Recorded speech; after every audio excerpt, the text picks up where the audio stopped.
घोटालों की सूची में शामिल होना है तो दिन की प्रतिष्ठा ऐसे दो नेता है ही है, श्रीमान बंटाधार और श्री कमलनाथ।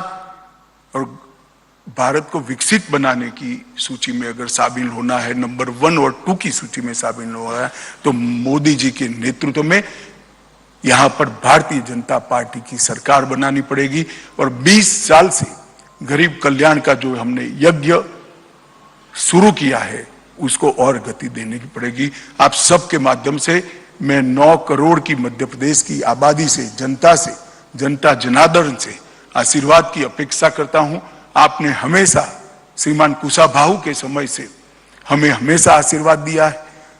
मध्य प्रदेश भारतीय जनता पार्टी के सबसे मजबूत संगठनों में से एक संगठन वाला प्रदेश है। यहां पर गांव तक, कस्बे तक हमारा संगठन फैला हुआ है।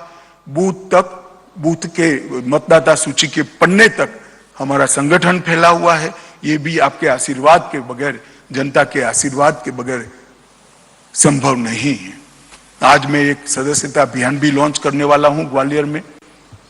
इस प्रेस वार्ता के माध्यम से मैं मध्य प्रदेश की जनता को कहना चाहता हूं कि आप सभी इस सदस्यता अभियान से जुड़िए, गरीब कल्याण की यात्रा से जुड़िए, मध्य प्रदेश को विकसित मध्य प्रदेश बनाने की यात्रा से जुड़िए और मध्य प्रदेश को आत्मनिर्भर मध्य प्रदेश बनाने की यात्रा में जुड़िए और मोदी जी की महान भारत की रचना की यात्रा में आप जुड़िए।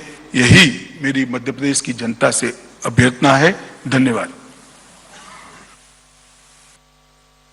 धन्यवाद माननीय गृह मंत्री जी। अब संक्षिप्त एक प्रश्नों का एक सत्र है। मैं सभी मूर्धन्य और महनीय बंधुओं से आग्रह करूंगा कि सबसे पहले अपना नाम और अपने संस्थान का नाम करके माननीय गृह मंत्री जी को अपना प्रश्न संबोधित करें। जी जी जी जी जी, एक एक करके। सरवन जी 1 मिनट। शरद जी का प्रश्न। आदरणीय शरद जी 1 सेकंड। इतने छोटे फोरम में डिसिप्लिन रह ही सकती है, आप जरा भी चिंता मत करें, मैं सबका जवाब दूंगा। बताइए आप।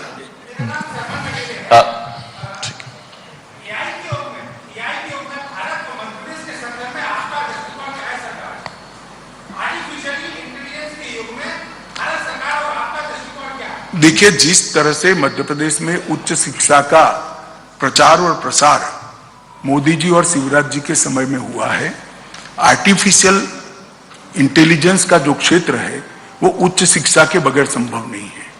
तो आर्टिफिशियल इंटेलिजेंस के क्षेत्र में जो भी विकास देश भर में होगा, इसका रॉ मटेरियल तैयार करने का काम, बच्चे तैयार करने का काम, युवाओं को तैयार करने का काम यहाँ पर बहुत अच्छे तरीके से हुआ है। मुझे मध्य प्रदेश के युवाओं की क्षमता पर विश्वास है कि ये जरूर इस क्षेत्र में भी अपना दम दिखाएंगे और देश में अच्छा स्थान हासिल करेंगे। शरद जी, मैं शरद द्विवेदी बंसल न्यूज से। अमित जी इस तरफ। अच्छी बात यह है, जैसा नगेले साहब ने सवाल किया कि आर्टिफिशियल इंटेलिजेंस, लेकिन डेवलपमेंट का मॉडल जो है वो रियल इंटेलिजेंस से ही पॉसिबल है। ये बड़ी उम्मीद की बात है। आपके पूरे करीब आधे घंटे के वक्तव्य में जो हमने सुना, वक्तव्य नहीं है, सूचना है भैया। सूचना है। वक्तव्य तो मैं वहां दूंगा कार्यकारिणी। जी, आपकी आधे घंटे की सूचना में ये बहुत महत्वपूर्ण बात लगी हमें कि आपने सिर्फ डेवलपमेंट पर ही बात की। जो भारतीय जनता पार्टी के साथ एक बात कही जाती है या ऑब्जर्वर्स कहते हैं कि इमोटिव इश्यूज भी आते हैं, लेकिन आपने सिर्फ डेवलपमेंट के प्लान पे बात की। तो ये माने कि 2023 और 24 सिर्फ डेवलपमेंट डिबेट इसी पर, और कांग्रेस को आप इसी मुद्दे पर लेकर आएंगे, डेवलपमेंट डेवलपमेंट डेवलपमेंट। देखिए, हम तो चाहते हैं कि चुनाव डेवलपमेंट के मुद्दे पर हो। कांग्रेस की परंपरा थी जातिवाद, परिवारवाद और तुष्टीकरण के आधार पर चुनाव को घसीट कर ले जाना, और मोदी जी ने नई परंपरा शुरू की है पॉलिटिक्स ऑफ परफॉर्मेंस पर जनता निर्णय करनी चाहिए। मगर हमने हमारे सारे एजेंडे को भी समाप्त किया है, धारा 370 को भी समाप्त किया है। राम मंदिर का निर्माण भी तेजी से हो रहा है, यहाँ महाकाल लोक भी बना है, ढेर सारे काम हमने हर क्षेत्र में किए हैं। मगर आपकी बात सही, हम जरूर चाहेंगे कि चुनाव डेवलपमेंट के और गरीब कल्याण के मुद्दे पर हो।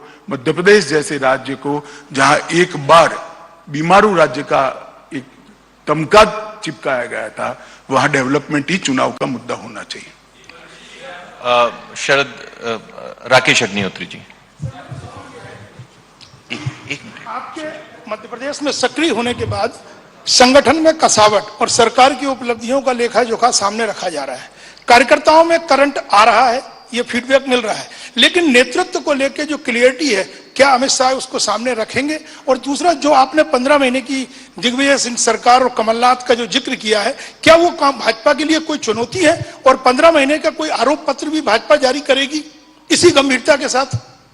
देखिए, आरोप पत्र जारी करेंगे या नहीं करेंगे तो स्टेट यूनिट निर्णय करेगा, परंतु मैंने आज आरोप लगा ही दिए, जवाब देना चाहिए उनको। क्या बाकी रखा है? सारी बातें बताई है। इन्होंने विकास की कंपैरिजन लेकर मध्य प्रदेश की जनता के सामने आना चाहिए, करप्शन की बातें लेकर मध्य प्रदेश को जनता को जवाब देना चाहिए, और अगर हिम्मत है तो दे।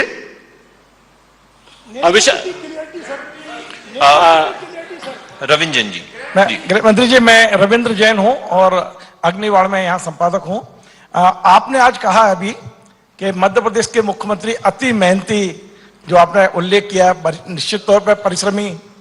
क्या यह सही है कि अगले चुनाव में यदि आपको बहुमत मिलता है तो शिवराज जी ही मुख्यमंत्री रहेंगे? देखो, यह ऐसा है, शिवराज जी मुख्यमंत्री है ही, और पार्टी का काम आप क्यों करने लगे हो? हमारी पार्टी का काम है, हम तय करेंगे। चलिए, अमित शाह जी, अभी शिवराज जी मुख्यमंत्री ही है एक एक करके। और हम चुनाव में हैं, पार्टी का काम करेगी। मेरा आप सभी से अनुरोध है कि मोदी जी और शिवराज जी के नेतृत्व में जो कुछ हुआ है, कृपया जनता पर पहुंचाइए, तो विकास का एजेंडे पर चुनाव सेटराइट हो, और कांग्रेस भी अपने विकास की बात करती है तो उसको भी पहुंचाइए। अनिल गुप्ता जी। अनिल जी।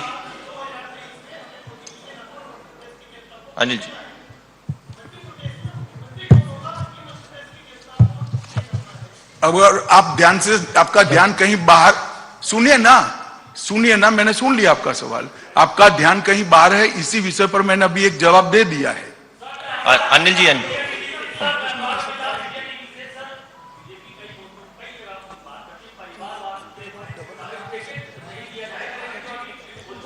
ऐसे एक एक करके।